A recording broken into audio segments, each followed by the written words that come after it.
ലോകം ആകാംക്ഷയോടെ കാത്തിരിക്കുന്ന ജിത്തു ജോസഫ് മോഹൻലാൽ ചിത്രം ദൃശ്യം 3യുടെ ചിത്രീകരണം അവസാന ഘട്ടത്തിലേക്ക് കടക്കുമ്പോൾ സിനിമയുടെ വിതരണാവകാശങ്ങൾ പ്രമുഖ പ്രൊഡക്ഷൻ കമ്പനിയായ പനോരമ സ്റ്റുഡിയോസ് സ്വന്തമാക്കി.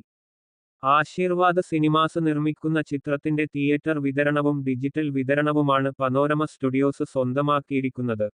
പ്രൊഡക്ഷൻ വിതരണ കമ്പനിയായ പനോരമ സ്റ്റുഡിയോസ് ദൃശ്യം 3യുടെ തിയേറ്റർ, ഡിജിറ്റൽ, എയർബോൺ അവകാശങ്ങൾ സ്വന്തമാക്കിയതായുള്ള ഔദ്യോഗിക കുറിപ്പ് സാമൂഹിക മാധ്യമങ്ങളിൽ പങ്കുവച്ചിട്ടുണ്ട്.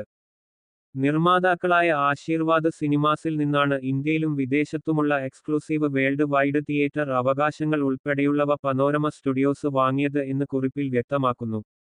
വിതരണ അവകാശങ്ങൾ വിറ്റുപോയതോടെ സിനിമയുടെ മലയാളം പതിപ്പിന്റെ റിലീസ് വൈകുമോ എന്ന ആശങ്കയിലാണ് ആരാധകർ. ഹിന്ദി, തെലുങ്ക് റീമേക്കുകൾക്കൊപ്പം ചിത്രം ഒരേ സമയം റിലീസ് ചെയ്യുമോ എന്നതാണ് പ്രധാന സംശയം.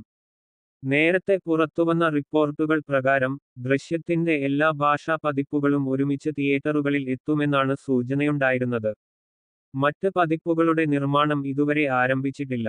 കഴിഞ്ഞ ദിവസമാണ് ദൃശ്യം 3യുടെ ഷൂട്ടിംഗ് പൂർത്തിയായത്. ചിത്രം പ്രീ സെയിലായി 350 കോടിയാണ് നേടിയത്.